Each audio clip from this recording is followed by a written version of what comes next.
In this video, we're going to review our derivative rules.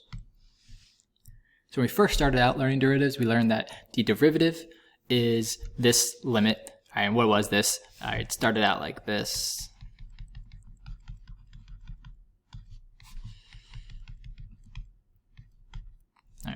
We have the change in the function values over the change in the x values. This is just an average rate of change. And as we get those points closer and closer together, we get the instantaneous rate of change. All right, so the limit definition is important to know. If you approximate, you approximate the instantaneous rate of change with average rates of change getting closer and closer together. All right, so that's just a quick review of what a derivative is. But we started learning all these shortcuts to make our life a little bit easier, not having to do that process for these really complicated functions. And these were our four main ones we learned. We learned the power rule, that if you have an exponent, you kind of bring it down in front, and then you subtract 1 from the exponent. Product rule, I put power rule twice, it should be product rule. If you are taking the derivative of things being multiplied, you keep one the same and multiply by the other one's derivative, and then you switch it around. Keep that one the same derivative. The quotient rule is when we're taking the derivative of a fraction. We do low d high minus high d low over low low. And the chain rule, this is the one that's going to get more complicated now that we have more derivatives. You take the derivative of the outside function, but you keep the inside exactly the same. And then you chain, you multiply by the derivative of the inside function. So all that's review. I know, really quick review, but it's all things you've learned before. It's just our derivative rules. And now we can do these derivative rules using sine and cosine. So f of x equals x squared cosine of x. Right away I see as x squared times cosine of x. So when I go take this derivative, I do the product rule.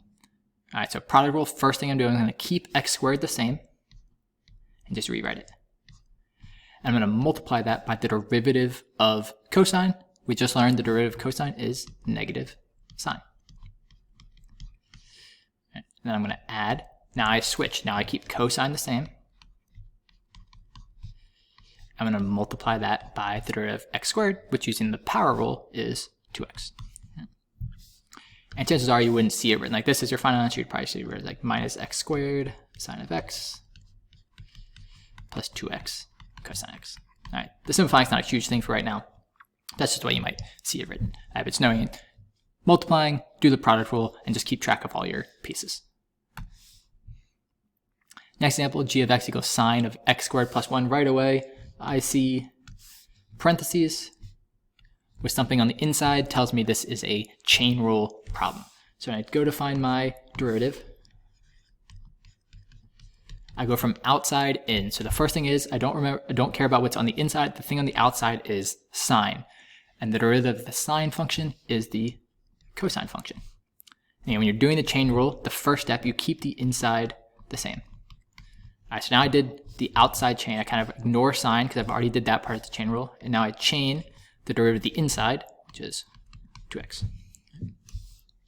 And again, most people would probably put this 2x at the front and write it as 2x cosine of x squared plus 1. All right.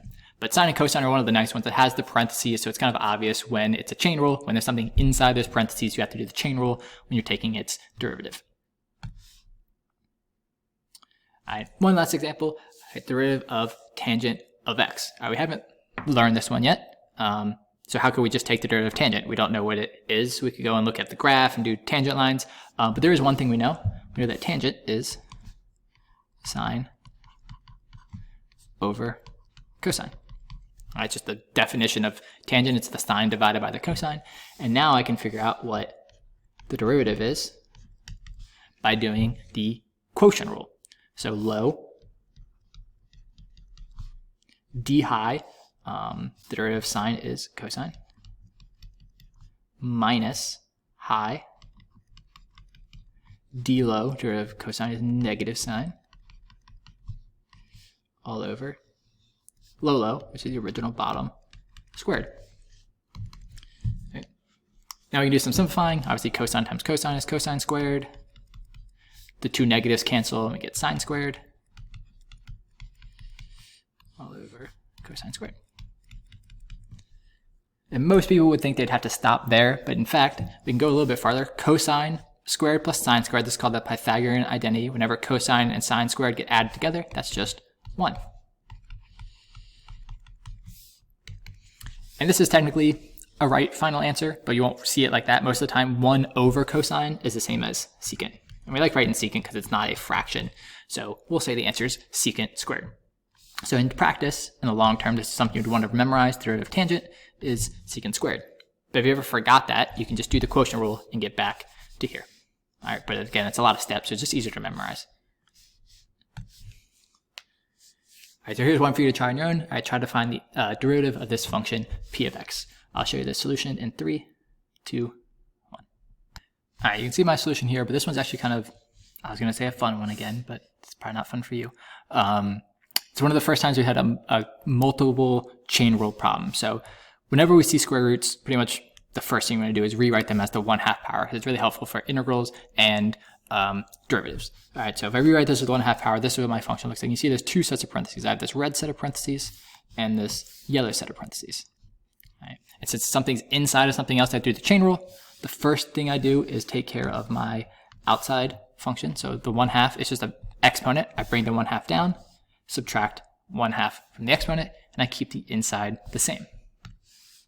And now I just look at the inside, cosine of 8x. I want to take its derivative. It's also a chain rule, so I take the derivative of just the outside, cosine, turns into minus sine, and the inside, 8x, stays the same. And then I just look at the inside, 8x, its derivative is 8.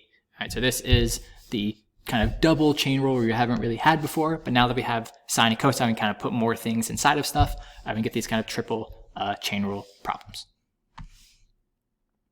All right, so summary, the derivative rules are still the same. They're not going to change. We can just add on sine and cosine.